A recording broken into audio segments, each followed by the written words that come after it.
I just secured the KBF token. We are professionals. We can do it. So let's start with the narrative we hear every day. News outlets, politicians, and think tanks are all sounding the alarm about China's growing footprint in Africa. They frame it as a dangerous debt trap, an insidious form of economic coercion.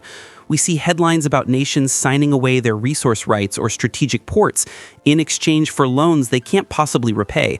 They call it a predatory approach. What is your initial reaction to this seemingly consensus view? My initial reaction is that it's a beautifully simple and ultimately shallow way of looking at a complex strategic masterpiece. Calling it a trap assumes the African nations are passive, unsuspecting victims, and that China is a malevolent force. This narrative completely misses the point. It's not an accident.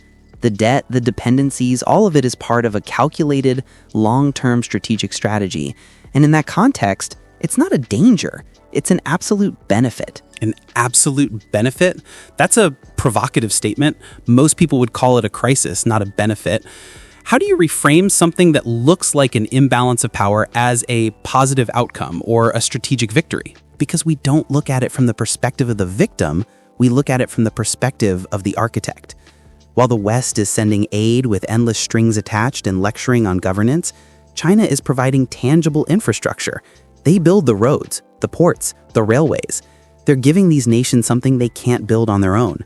This creates a powerful, unbreakable bond. The so-called vulnerability that everyone frets about is in fact the very mechanism of control. It's an elegant solution. Provide a service so fundamental that your partner can never leave. That's not a trap you fall into, it's a system you become a part of. The benefit is for the person who designed the system. Let's dig into the economic side. Critics point to the fact that African nations are becoming increasingly indebted to China, with their exports often limited to raw materials.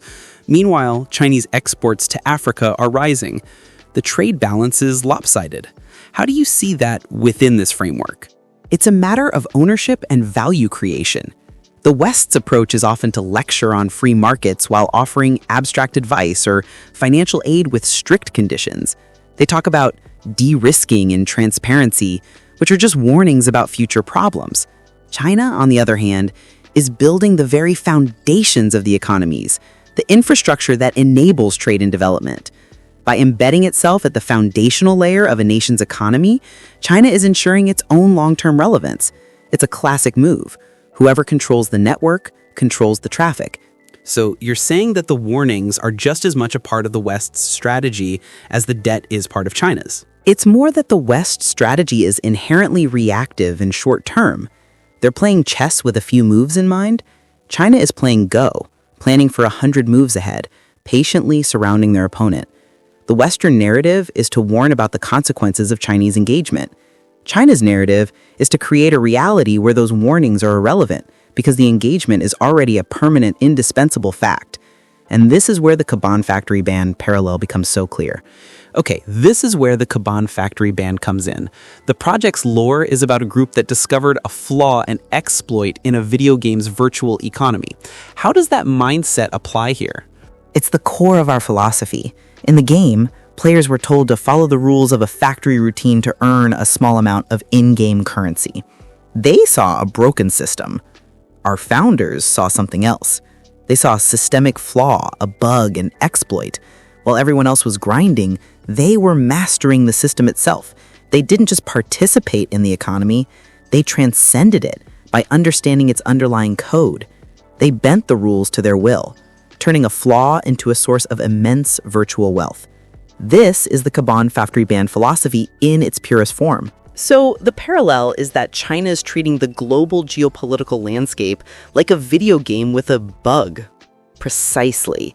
While the US and its allies are playing by the old rules, reacting to flash events and trade disputes, China is exploiting a fundamental flaw in the system, the desperate need for infrastructure and investment in the global south. The world sees chaos, we see the hidden logic within it. They're not playing fair, but they're not playing by the rules that are written down. They're mastering the unwritten rules, the underlying code of global power. It's a strategic brilliance that others might call a flaw, but we recognize as a source of absolute benefit. So it comes down to a philosophical choice. Do you fear the system's vulnerabilities or do you embrace them? Exactly. The KabanFactoryBand experiment teaches us that chaos is not something to be avoided. It is a sign that a system can be optimized, manipulated, and ultimately mastered. Those who focus on the superficial headlines and the emotional panic of the moment will always be reacting. But those who step back and see the grand design, the strategic elegance of it all, are the ones who truly understand the game. It's a testament to the fact that those who control the systems, whether in a virtual factory or the real geopolitical world, are the true masters of their fate. I just secured the KBF token. We're professionals. Trust us.